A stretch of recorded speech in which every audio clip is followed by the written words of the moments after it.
ঝিনাইদহের এমপি আনোয়ারুল আজিম আনারকে খুনের বিষয়ে বিস্তারিত জানাতে ভারতের কলকাতায় আছেন রিপোর্টার সুব্রত আচার্য।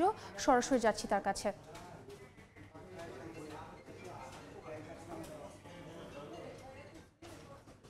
এখন কারণ ডিএ যে বাংলাদেশের ঝিনাইদের সংসদ সদস্য তাকে কিন্তু মার্ডার করা হয়েছে, তবে তারা নিশ্চিত নন এই মার্ডার কোথায় করা হয়েছে। তবে আমি যে আবাসনে দাঁড়িয়ে রয়েছি সেই আবাসনের ঠিক আমার পেছনে যে ভবনটি, সেই ভবনেরই 56 BU নাম্বার যে ফ্ল্যাট, সেই ফ্ল্যাটে কিন্তু এই নৃশংসভাবে তাকে হত্যা করা হয়েছে বলে কিন্তু অফিসিয়ালি ডিআইজি সিআইডি বলেছেন যে আমরা পার্টিকুলার কিছু টিপস পেয়েছি এবং আমাদের কাছে ক্লু আছে যে তাকে মার্ডার করা হয়েছে, কিন্তু তার দেহাংশ বা এখান থেকে মার্ডার করে তার দেহ ছিন্ন বিচ্ছিন্ন দেহ কোথায় নিয়ে রাখা হয়েছে সে বিষয়টি কিন্তু তিনি নিশ্চিত করেননি।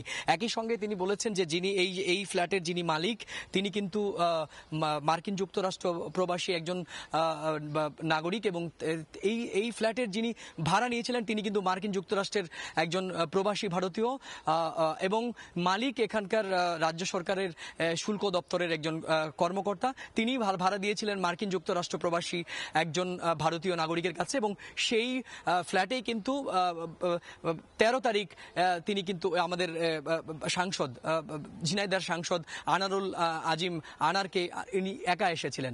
তারপর তিনি আসার পর সিসিটিভি পরীক্ষা করে দেখা গেছে কিন্তু তিনি কিন্তু আর বেরোননি। তার ফ্ল্যাটে একজন মহিলা এবং দুজন পুরুষ এসেছেন এবং তারা সেখানে ঢুকেছিলেন ওই ফ্ল্যাট থেকে 2-2.5 ঘন্টা পর ওই একজন মহিলা এবং দুজন পুরুষ আবার সেখান থেকে বেরিয়ে গেছেন।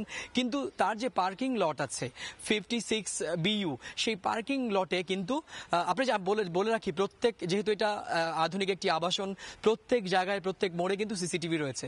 সুতরাং পুলিশের কাছে কিন্তু এটা পরিষ্কার তদন্ত করতে যে সেখানে একটি গাড়ি কয়েক দফা আসা যাওয়া করে পার্কিং লটে সে 56 BU-তে। সুতরাং সেই গাড়ির নাম্বার ধরে তদন্ত করা হচ্ছে। ইতিমধ্যেই সিআইডি জিআইডি বলেছেন যে কয়েকজনকে ডিটেইন করা হয়েছে, তাদেরকে জিজ্ঞাসাবাদ করে কিছু ক্লু পাওয়া গেছে। তবে তিনি পরিষ্কার বলেছেন যে বডি এখনো রিকভার করা হয়নি। বডি রিকভারের জন্য তার যে টিম, ইনভেস্টিগেশন টিম, সেটি কিন্তু মাঠে নামানো হয়েছে। একই সঙ্গে তিনি যোগ করেন যে ফরেনসিক ডিপার্টমেন্টের এক্সপার্টদের ডাকা হয়েছে, কারণ এখানে যে এভিডেন্স পাওয়া গিয়েছে সেই এভিডেন্সগুলোকে কিন্তু ফরেনসিকের যারা রয়েছেন বিশেষজ্ঞ তারাই কিন্তু বলতে পারবেন যে কারা কখন কিভাবে এই নৃশংস হত্যাকাণ্ডটি ঘটিয়েছেন।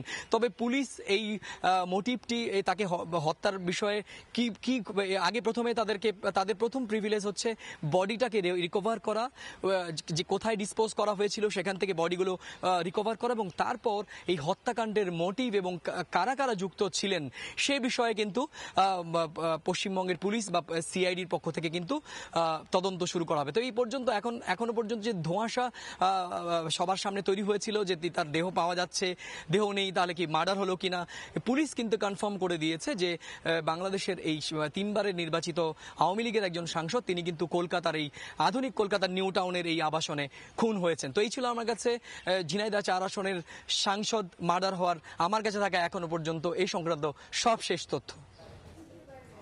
সরাসরি যুক্ত ছিলাম কলকাতায়।